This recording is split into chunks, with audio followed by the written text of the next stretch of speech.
Hello people, नमस्कार मंडळी. Welcome to English Marathi talk fest. आजच्या व्हिडिओमध्ये आपण काही ॲडव्हान्स इंग्लिश सेंटेन्सेस बघणार आहोत. ऑफकोर्स मराठी टू इंग्लिश या पॅटर्न प्रमाणे.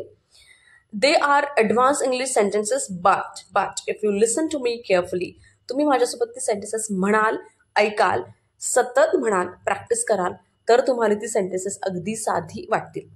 कॉम्प्लेक्स सेंटेन्सेस आहेत, इफची सेंटेन्सेस असतील किंवा वुड हॅव शुड हॅवची सेंटेन्सेस असतील, ती आपण बघणार आहोत.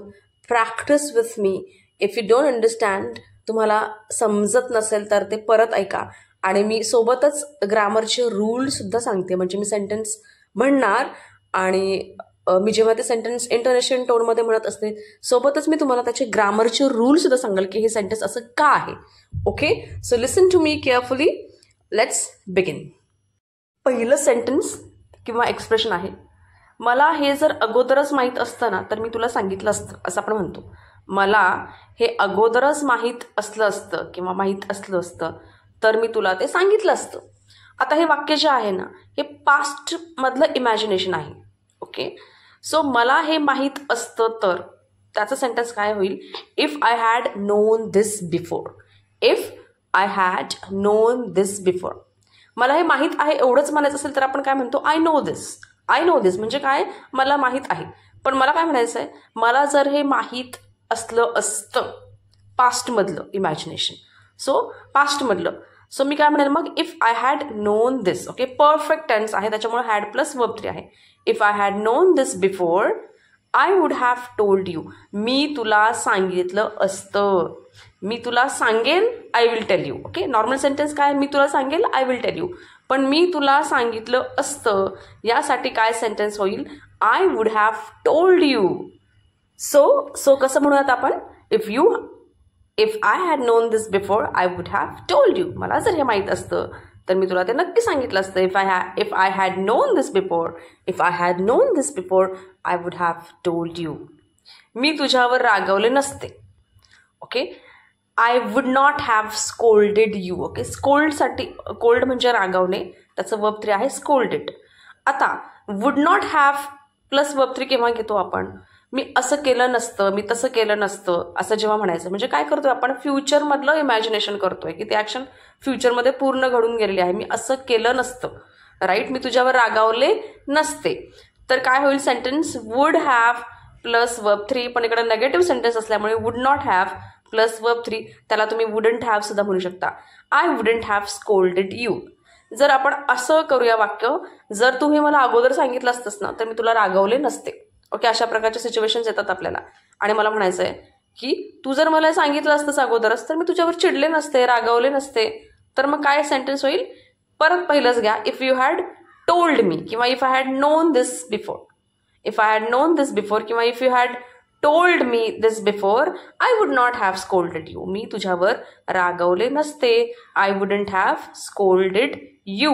फक्त मी तुझ्यावरती मी तुझ्यावर रागवणार नाही म्हणायचं असेल तर I will not scold you म्हणतो, जे की आपलं प्रेझेंट आहे, फ्युचर आहे, साधं फ्युचर. मी तुझ्यावर रागवणार नाही, I will not scold you. पण इथं आपल्याला फ्युचर परफेक्ट वापरायचं आहे. मी तुझ्यावर रागवले नसते, I wouldn't have scolded you, असं सेंटेन्स होईल.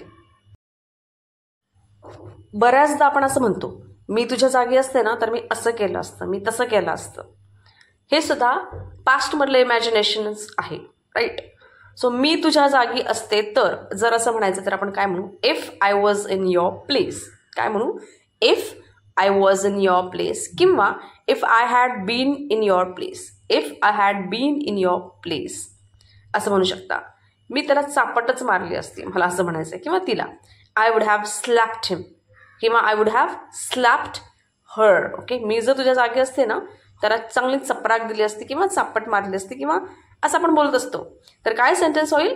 If I was in your place किंवा if I had been in your place I would have slapped him. मी तुझ्या जागी असते तर मी असं केलं असतं. If I was in your place I would have done this. Okay, मी हे केलं असतं, I would have done this, असं काहीतरी आपल्याला म्हणायचं आहे.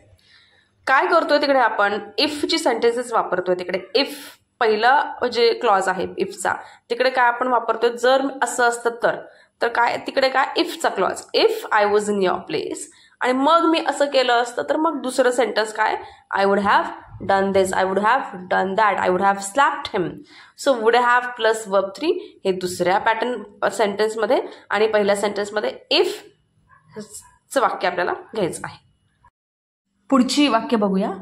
मी हे करायला हवं होतं किंवा मी हे करायला पाहिजे होतं असं आपण म्हणतो ना. बऱ्याचदा आपण एखादी गोष्ट केली नसती आणि मग आपण रिग्रेट किंवा आपण म्हणतो की मी असं करायला पाहिजे होतं, नाही का, मी तसं करायला पाहिजे होतं. तर आपण कसं म्हणू, करायला पाहिजे होतं, करायला हवं म्हणजे काय, शूड. आता शूड प्लस परत have plus verb 3. I should have done this. Okay, I think I should have done this. मी ते असं करायला हवं होतं, I should have done this. तू हे करायला पाहिजेस, यू शुड डू इट म्हणतो आपण, है ना. सिम्पल साधं वाक्य काय होईल, तू हे करायला पाहिजेस, okay, you should do it. पण मी असं करायला हवं होतं, ओके, पूर्ण काळ म्हणजे पूर्ण ॲक्शन झालेली आहे आणि ते आपण इमॅजिन करतो की पास्टमध्ये असं करायला हवं होतं, म्हणून I should have done this. Okay, should have plus verb 3 असं होईल. मी असं नव्हतं करायला पाहिजे, मी असं नव्हतं वागायला पाहिजे किंवा असं वागायला नको हवं होतं तू, असं आपल्याला म्हणायचं की तू किंवा मी असं कुठलाही सब्जेक्ट. तर काय होईल सेंटेन्स, मी असं नव्हतं वागायला पाहिजे असं मला म्हणायचं आहे.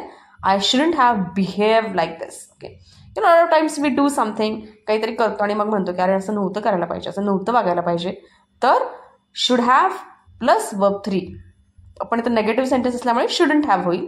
शुड नॉटचं शॉर्ट फॉर्म आहे shouldn't. So I shouldn't have behave like this. Okay, I shouldn't have done this. मी असं नव्हतं करायला पाहिजे, करायला नव्हतं पाहिजे म्हणायचं असेल तर डन म्हणूया आणि वागायला नव्हतं पाहिजे behaved. I shouldn't have behave like this. किंवा मी असं करायला नव्हतं पाहिजे, I shouldn't have done. Okay, I shouldn't have done this. तू मला हे कळवायला पाहिजे होतं, तू मला हे कळव असं म्हणायचं असेल तर प्लीज इन्फॉर्म मी असं म्हणू आपण, काय की you inform me.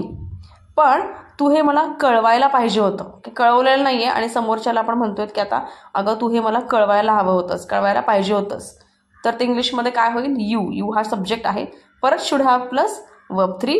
You should have inform me this. तू हे मला सांगायला हवं होतं, told me this. You should have told me this. तू हे मला कळवायला हवं होतंस, you should have inform me this. बघा ही परफेक्ट टेन्सेसची वाक्य त्याच्यामुळे. आणि करायला हवं, करायला पाहिजे यासाठी शुड हा शब्द आहे आणि परफेक्ट टेन्स असल्यामुळे शुड हॅव प्लस वर्ब 3 असं ते पॅटर्न असणार आहे. नेहमी परफेक्ट टेन्समध्ये आपण हॅव प्लस वर्ब 3 वापरतो. इकडे करायला हवं पाहिजे, करायला पाहिजे असं जेव्हा या अर्थाने आहे तेव्हा आपण ते जे ऑक्झिलरी आहे तुमचं ते शुड आहे. ओके, आणि should plus verb 3, should have plus verb 3 हा असायचा पॅटर्न आहे. बघूयात पुढची वाक्य.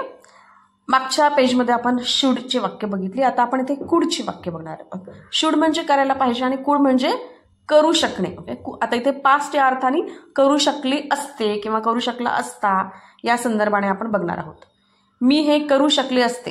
ओके, मी हे करू शकते, I can do it. Okay, मी हे करू शकते, आय कॅन डू इट.